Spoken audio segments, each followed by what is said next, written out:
mga kaparmer, welcome back sa ating channel. Ngayon po ay araw na linggo ulit, umaga pa lang. At malaking bagay yung ulan kagabi para sumibol ang ating damo. Hindi tayo masyadong mahirapan sa pagpapakain, pero madilim pa rin. Mukhang may kasunod pa yung ulan na yung kagabi. So laking bagay yun dahil napakainit na nitong mga nagdaang linggo. Yan, kita nyo naman yung damo doon sa kalayuan, medyo brown na, namamatay na. Ayan, dahil medyo basa pa ang damo, so na yung kumpay natin for today. Minsan doon ako nakuha yung dahon ng tibig, yung puno ng tibig.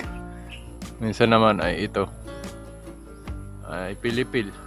Ngayon ipilipil muna ang ating kukunin na kumpay doon sa mga kambing. Ulit mga farmer, ito na. Kumpay-kumpay muna tayo ng ipil. Pansamantagal, 2 sanga yung ating kinuha para pantawid gutom muna nila. Hindi pa natin sila may labas dahil basang-basa pa ang damo. Ngayon ay alas 9 na ng umaga. Ayan, pero madilim pa rin. Mukhang uulan pa.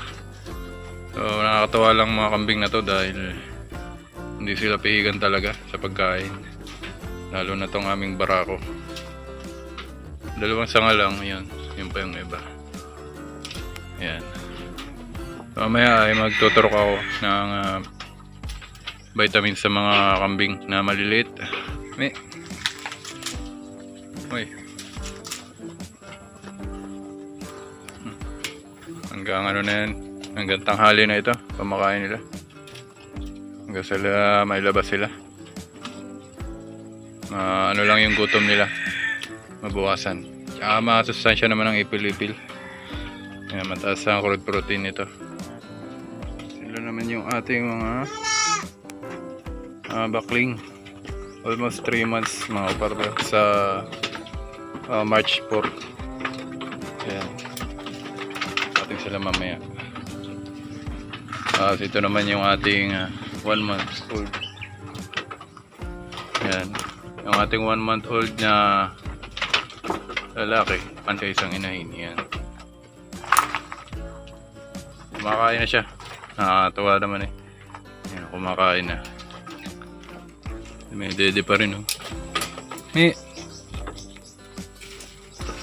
So ayan mga kaparmer, ang ating pong gamit Jectran para sa iron, 2 ml at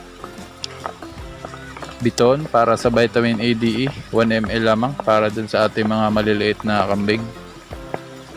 Ang ating pong binibili lagi ay malalaki na, yung 100 ml po ang laman dahil mas mura ang pinakalabasan kumpara bibili tayo ng mga maliliit na bote. At saka mas makakatipid tayo sa gasolina dahil di na tayo pabalik-balik. Yan, masyado pong mahal pag maliit na bote. Kaunti lang yung matuturukan. Kaya naman mas pinipili nating bumili ng ganito kalalaki kahit medyo masakit sa bulsa. Lalo na po ang B-complex na napakamahal. Ang 50 ml ay pumapatak na ng 700. So kung 100 ml ay napalo ng 1/4. So kaya tayo ay lumipat muna sa vitamin A, D, E at saka sa iron.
Yan, so ito na po yung ating 1-month-old na bisiro.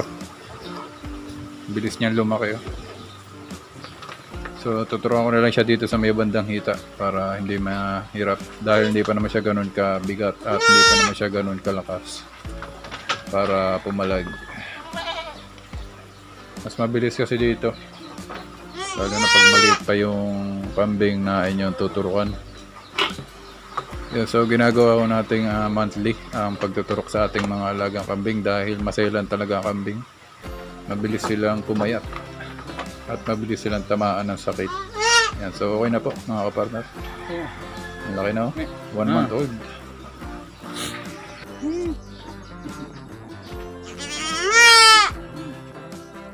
Yan, after po nating magturok mga kapartner ay maggagawa naman tayo ng ice splice dahil magtitimbang tayo.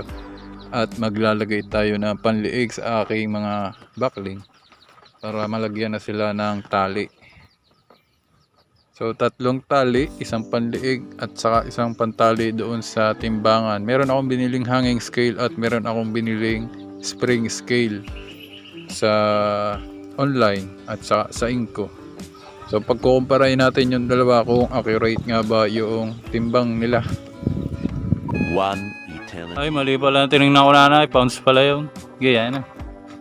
Adi, ikupit mo na lang.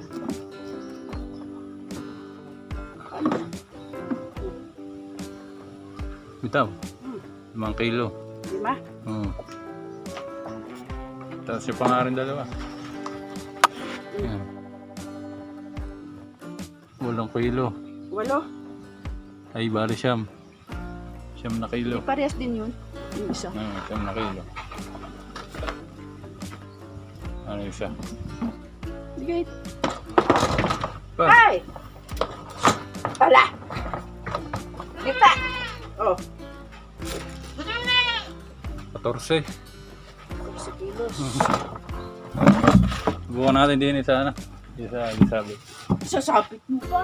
Pagdating dito sa hanging scale mga kaparmer ay medyo kulang siya ng timbang. 9 na kilo ito dun sa isang timbangan dito ay parang napatak lang ng 8 kilo.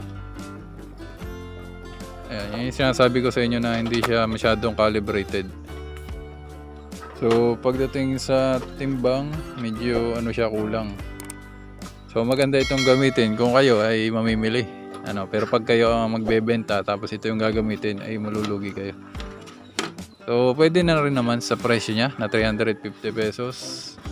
Yung isa kasing binili kong timbangan sa Inco ay 3,400 yun. Pero accurate siya. Talagang tama yung timbang na nakuha natin. Base sa itsura at sa bigat ng mga kambing na yun. Base sa estimate ko. Yung 3 kambing na yun. Yung dalawa tumimbang ng 9 kilos. Yung isa tumimbang ng 14 kilos. Yan, so bumili tayo ng timbangan para in case na kailanganin na natin dahil medyo lumalaki na nga yung ating mga kambing ay meron tayong magagamit na timbangan. Hindi rin naman natin masabi kung maya maya ay mapunta tayo sa pag-buy and sell ng mga hayop. So magagamit natin ito. So ayun lang kabarmer ang ating update sa inyo. Maraming salamat sa inyong oras at sa walang sawa na yung suporta sa ating channel. Huwag niyo pong kakalimutan i-like ang ating mga video at mag-subscribe na rin po kayo para dun po sa mga bagong dating sa ating channel. Yun lamang po, maraming salamat. Happy farming po, ingat po kayo at God bless po sa ating lahat.